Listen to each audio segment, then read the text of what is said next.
diaspora.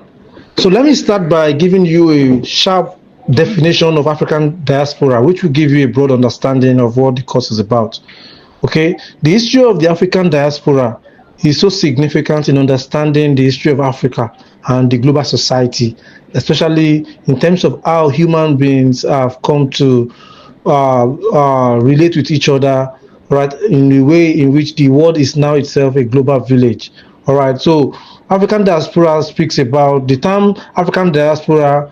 Often get constrained to its geographical, connotation. All right, talking about the dispersal of Africa and their geographical location in different parts of the world, whether in the global south or in the global north, namely maybe in North America, in Europe, in Asia, all right, apart from Africa, which is their homeland. Because historically, all right, Africa has often found themselves living or residing in other places other than Africa, their ancestral home, due to a number of factors or circumstances in history. All right, there are quite a number of issues which will come up. The first basic is the transatlantic slave trade, all right, which fostered the emigration of several Africans from their ancestral area, home in Africa, to Europe, all right, to Asia, due to all kinds of slavery and illegal migration. And there was also the pre-colonial migration in Africa, which offer another perspective, to historical and cultural narratives about Africa in diaspora. The transatlantic slave trade was a somber and very distressing period in the history of Africa, which speaks about the coercion or coerced and merciless transportation of millions of Africans to the Americas, Europe, and the Caribbean. So this involuntary movement was marked by intense aggression, dehumanization, and the erasure of individual and cultural identities, resulting in a lasting impact of trauma, grief, and even racial and economic inequalities.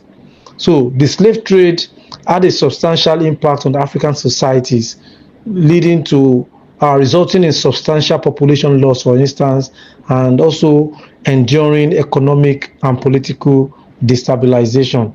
All right, because if you look at it, one of the major problem, the factors affecting African humanity, is the effect of the transatlantic slave trade. The fact that oftentimes historically the physical, the intellectual, the economic and artisanal strength, all right, of Africa had always been taken away historically from the period of the slave trade up to the current period. You know about the Jackpot phenomenon. People emigrating, Jackpot, moving from Africa, medical doctors, professors, lawyers, nurses, tech experts, bankers, leaving Africa to go and find a better means of livelihoods in other places. All right, this has its own overarching effect or consequences on the development of Africa. So this, the slave trade, had a substantial impact on African society, even as the modern jackpot phenomenon, which is resulting in population loss and political destabilization and economic crisis. So these are the context. This is the context upon which course is grounded. All right. So you need to understand this introduction I've given you to understand. So African diaspora as a course speaks about the contributions of Africa outside Africa to other places. All right, and the processes that brought them to where they were, whether in Ukraine, in Israel, in UAE, in Dubai, in America, in Russia. So what are the circumstances, what are the factors that led to their migration to those places, and what lasting impact is this immigration having on African development, African culture? All right, of course, it has positive and negative all right. Of course, it's one of the positive is that it's aiding the dispersal of African culture. All right, you can see Nigerians showcasing several values of African values in wherever they were in Europe and America, popularizing the culture of Africa. All right, through migrations and all of that. But there is also the economic and political issue in the sense that the economic strength, the intellectual and the you know, innovative capital of Africa is what is being transported to different parts of the world. Okay, so African diaspora narrative undoubtedly represents an intricate story of worldwide migration and cultural development, firmly grounded in the historical movement of individuals from Africa. So all of the experiences, one that stands out is the Black Africans in West Africa, which carries enough historical and cultural significance. All right, so Africa has often played a pivotal role, all right, in the development of human society through the migration of people from Africa to different parts of the world, contributing. If you want to look at history through the lens of the present, you can see the contribution of Africans to the medical field in Europe and America, in Canada. All right, all the doctors have left Africa, Nigeria, for instance, and they are contributing significantly to public health issues in Europe, in the global north and everywhere elsewhere. So this cannot be quantified. So the issue of African diaspora is so central to the issue of globalization, all right, because it speaks about the integration of people, all right, and culture without boundaries. So what is African diaspora? Again, before I summarize, so a simplistic definition of the African diaspora is an international community of individuals of African descent, whose geographic dispersion emerged as a result of the transatlantic slave trade, first and other ensuring periods of involuntary and voluntary migration like the present time. I'll say that again.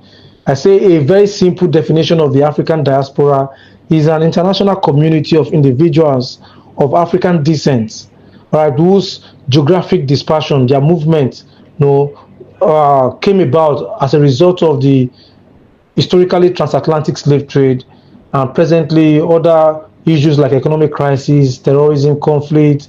People gave up on their country, and all of this led to either voluntary or involuntary migration.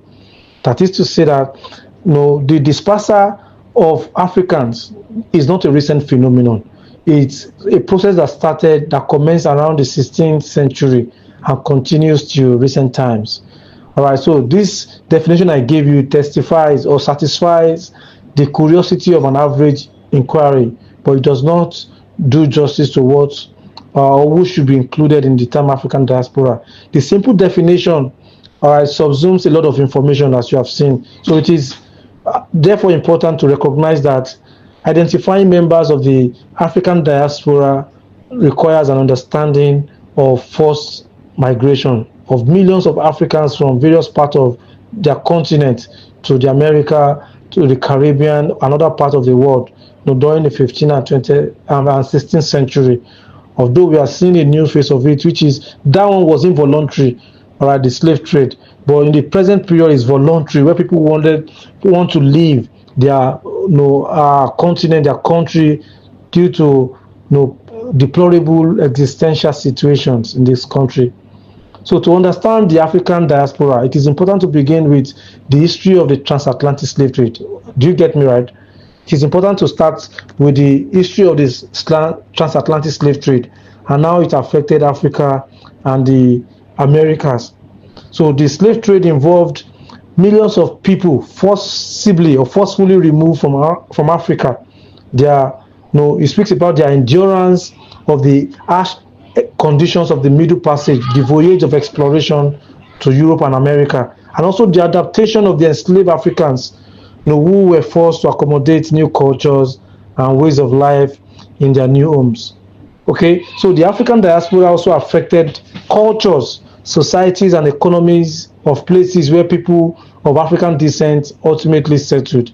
So people of African descent historically have made unique contributions to the development of local music, or as I've mentioned earlier, right? Even outside Africa, for instance, there are Africans in America who shape local musics, the art, the literature, and other cultural forms.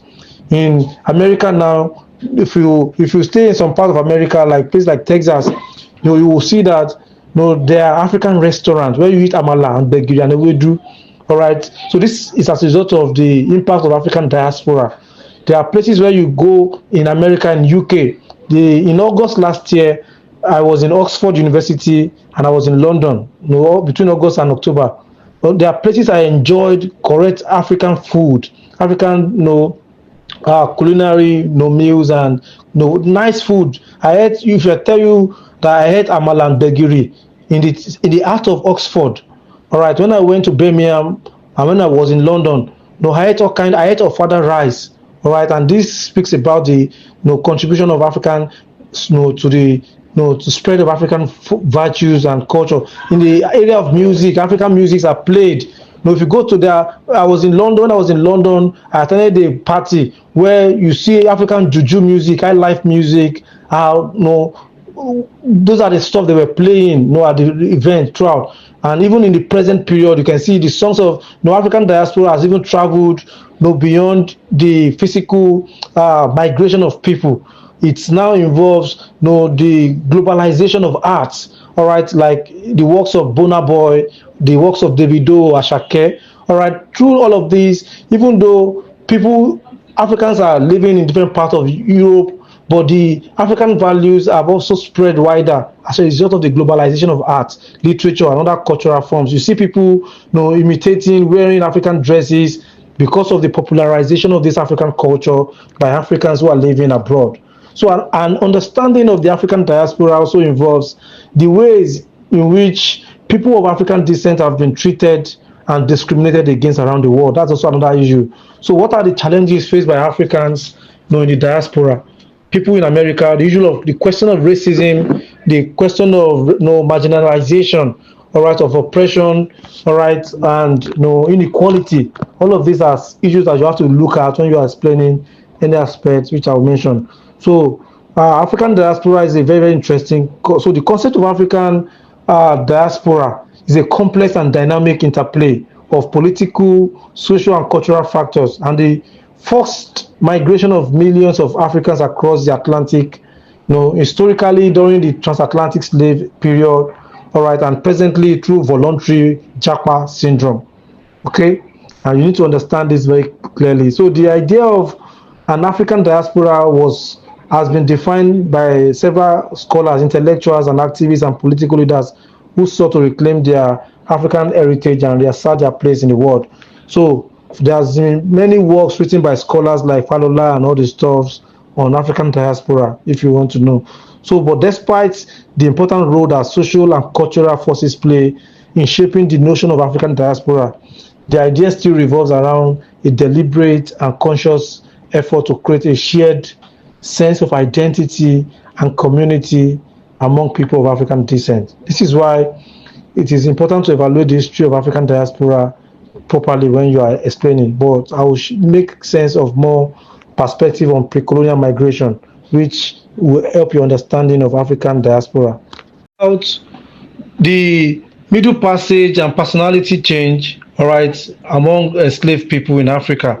All right, so this question, anything that has to do, if they ask you to talk about the Middle Passage, all right, it's talking about the experience of Africans during the period of the slave trade. All right, how were Africans transported, all right, during the period of the slave trade, and what were the personality change that actually came about as a result of that? This question is talking about the slave trade, the transatlantic slave trade. All right. So, but you need to understand what the transatlantic slave trade is all about. All right. So, the transatlantic slave trade is also about the period between 15th century and 19th century when the Europeans haven't discovered Africa, bombarded Africa to be taking people from Africa to Europe as slaves. So, the transatlantic slave trade began around the mid 15th century when the Portuguese and the Spanish interests shifted from the fabled deposit of agricultural commodity export trade into a more needed and readily available commodity in Europe and Americas, that is slaves. So by the 17th century, the trade in African slaves had become pivotal for the European countries, European powers, reaching its peak in the 18th century. The slave trade was a very fruitful and egregiously rewarding trade for both the Europeans and the greedy African chiefs and the merchants who were involved in the supply chain.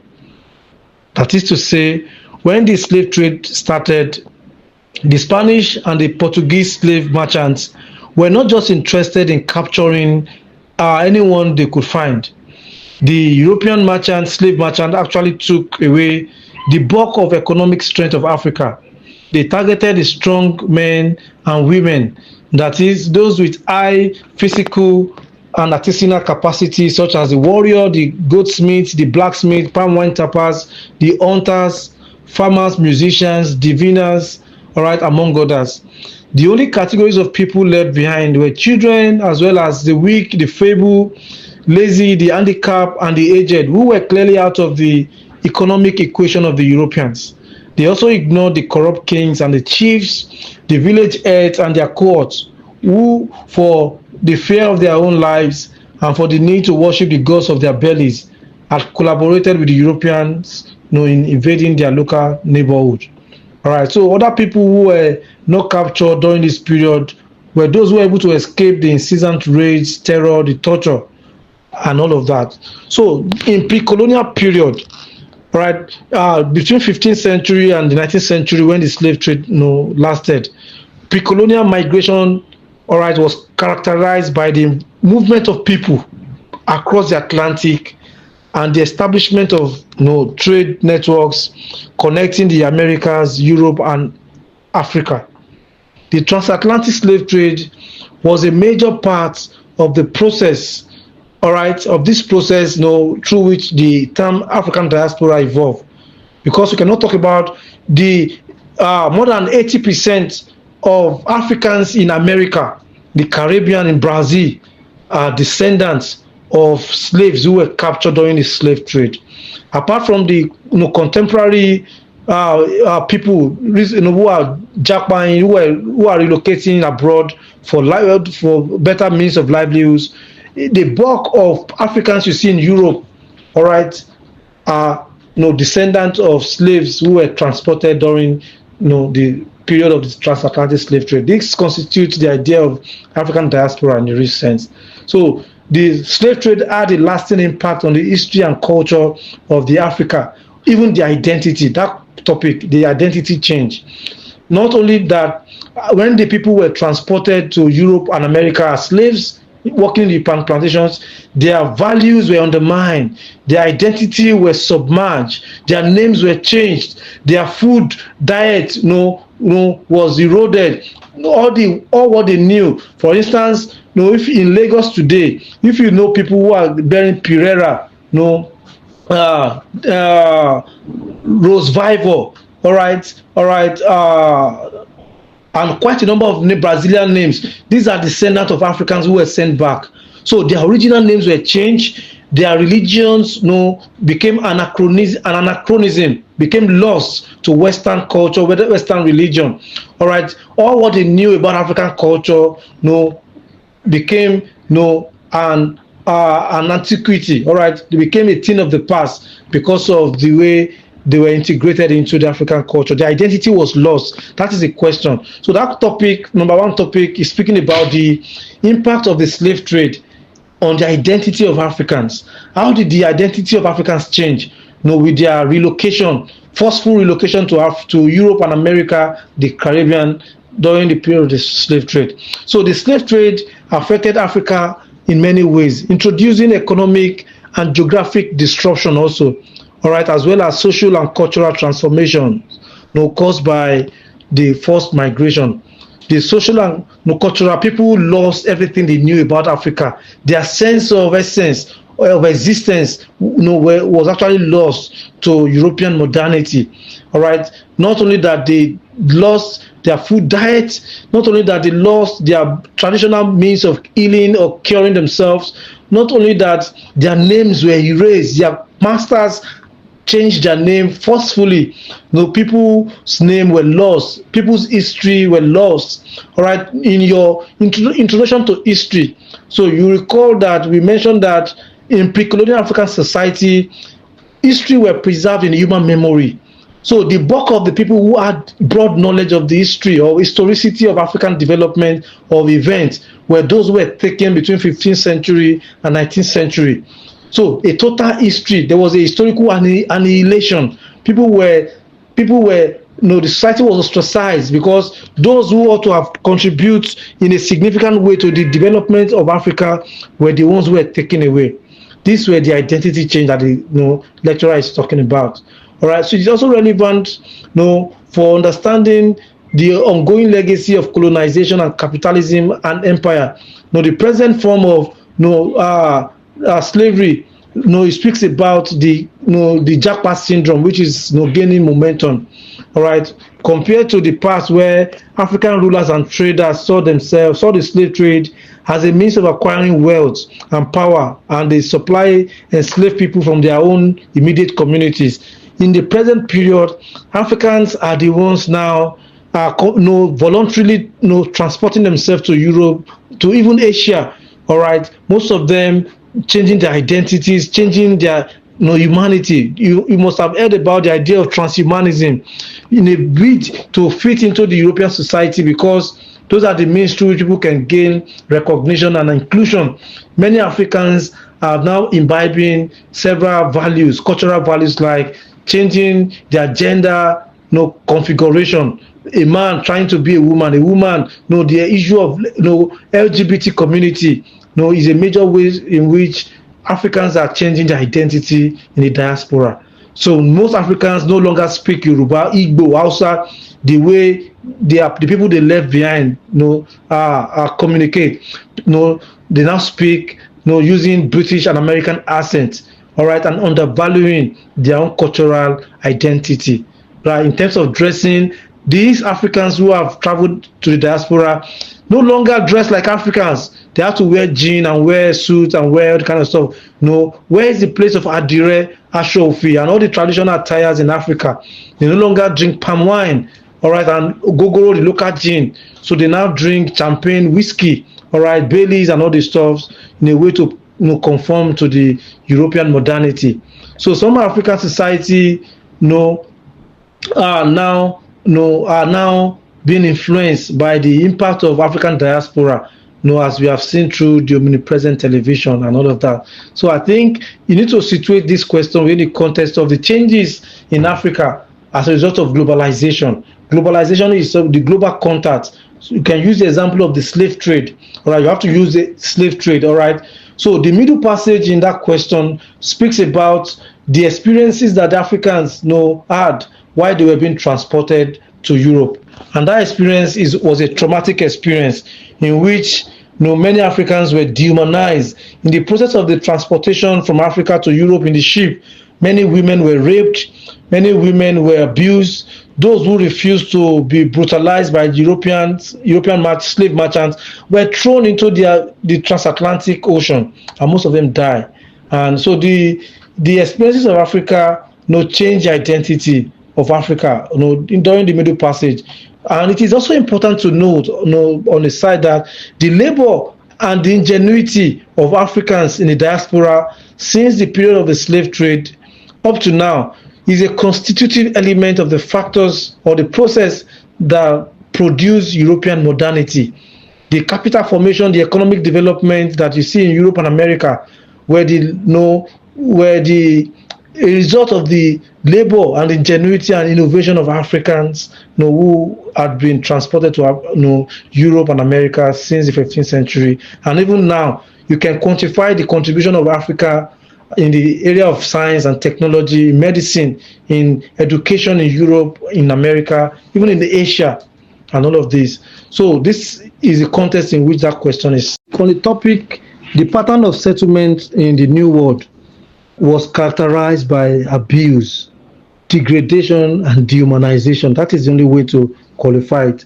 Africans, after their relocation to America, transportation to America, plantations, all right, to work as slaves in sugarcane plantations and tobacco plantations, were reduced to the level of the animal. All right, their humanity was degraded. All right, so it was not like the current jackpot syndrome where Africans relocate, and they are now working in banks. So they were slaves in European plantation. So they were.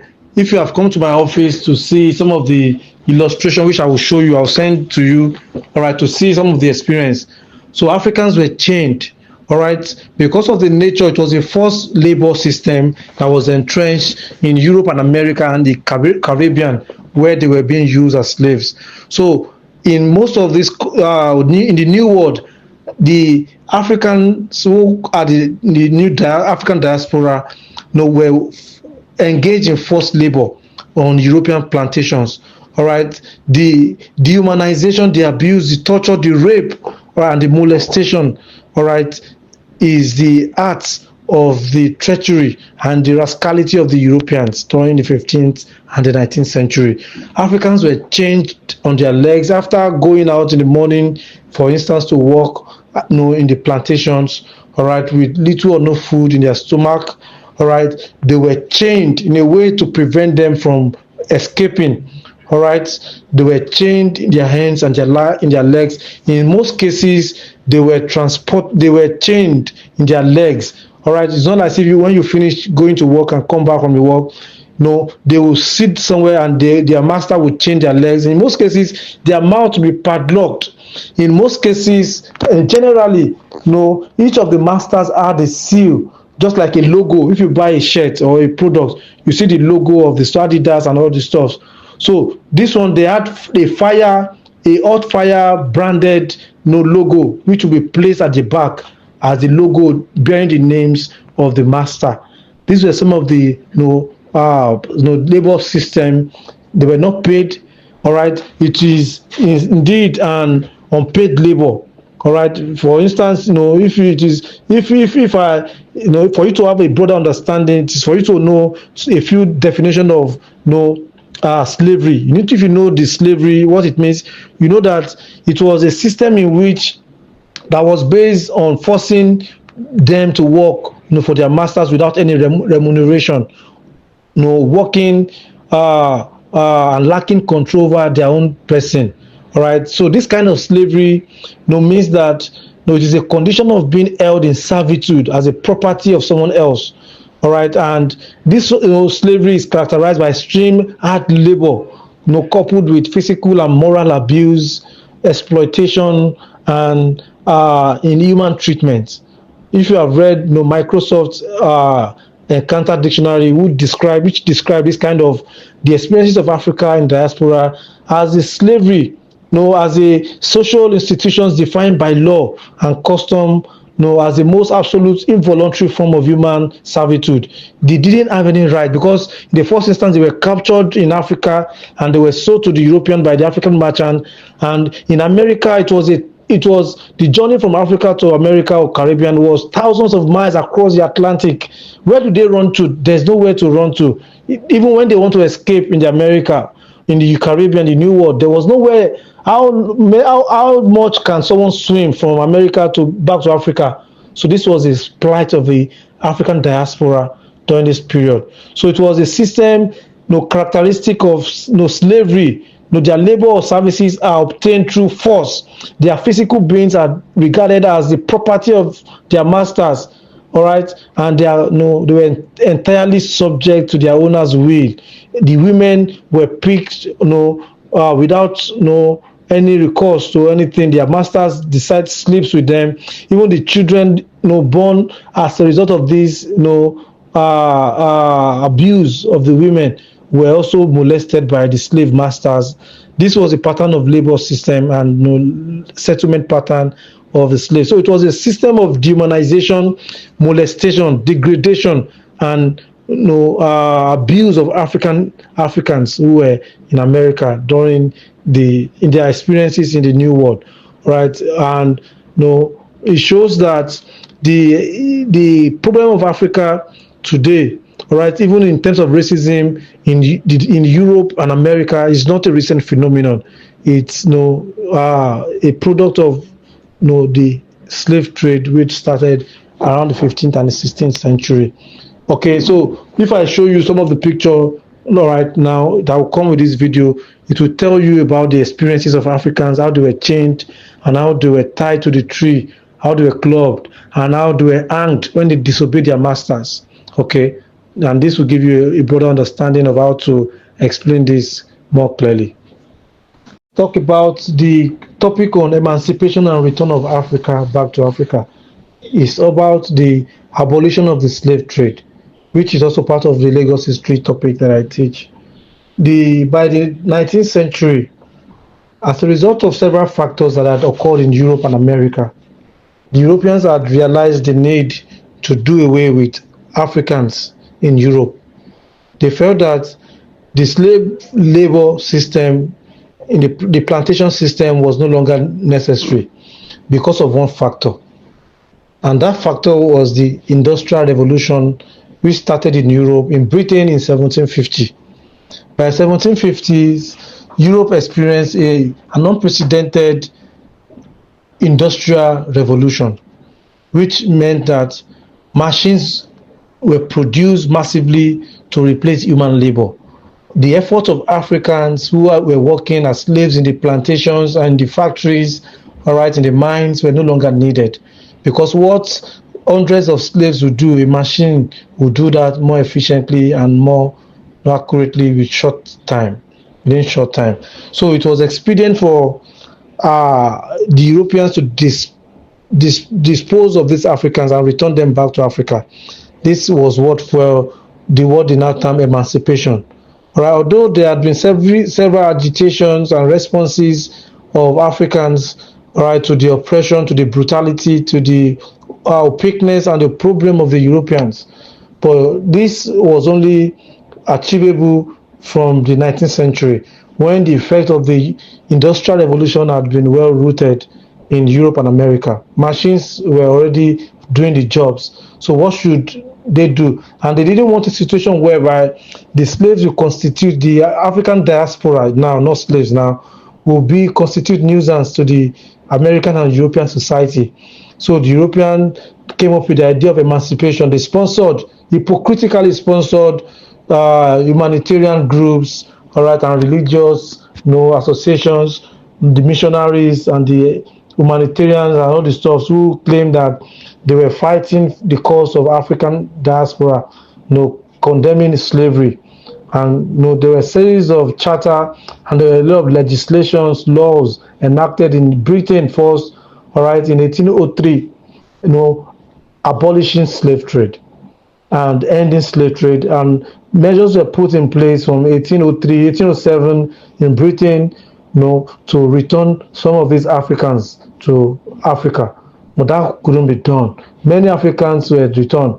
So this was a long process that was undermined by several factors, including the refusal of several European merchants, slave merchants, and African elites who were so accustomed to the sales of slaves. All right. So most of them, even though there had been legislation in Europe that slave is no longer relevant, slave trade had become redundant due to the Industrial Revolution.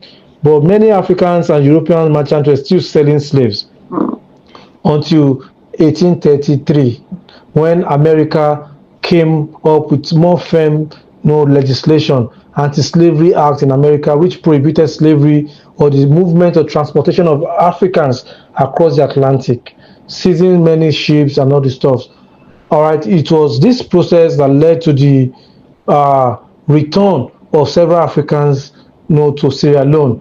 The Europeans needed, after the abolition of the slave trade, they felt that it was necessary for these Africans to be instrumental in spreading Christianity, all right, in Africa.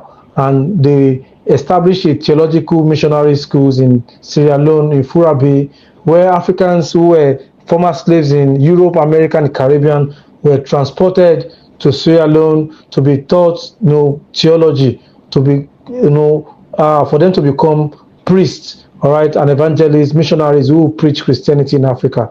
So by the mid 19th century, from 1940s, all right, these slaves had been returned to several parts of Africa. Even though their descendants remain in America, a large number, or a few number, were returned to Africa, who played an important role in the business of colonial administration, which started in the 19th century, and also in the Christianization of Africa, because they were needed as interpreters, as preachers, as evangelists, and also educationists, for the people who were yet to understand, the dynamics of English language.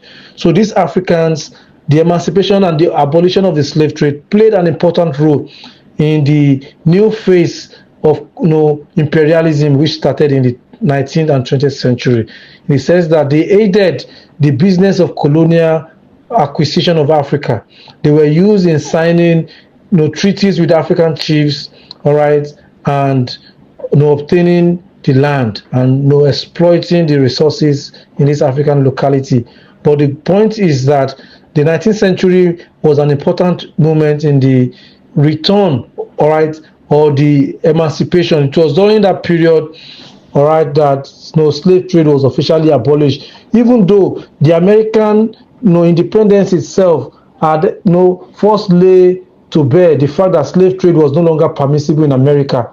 If you cite the quotation of the founding fathers of America, George Washington and the co, that we owe this truth to be self-evident, that all humans were created by God with certain inalienable rights, all right, and among these rights are the right to life, peace, all right, and the pursuit of happiness.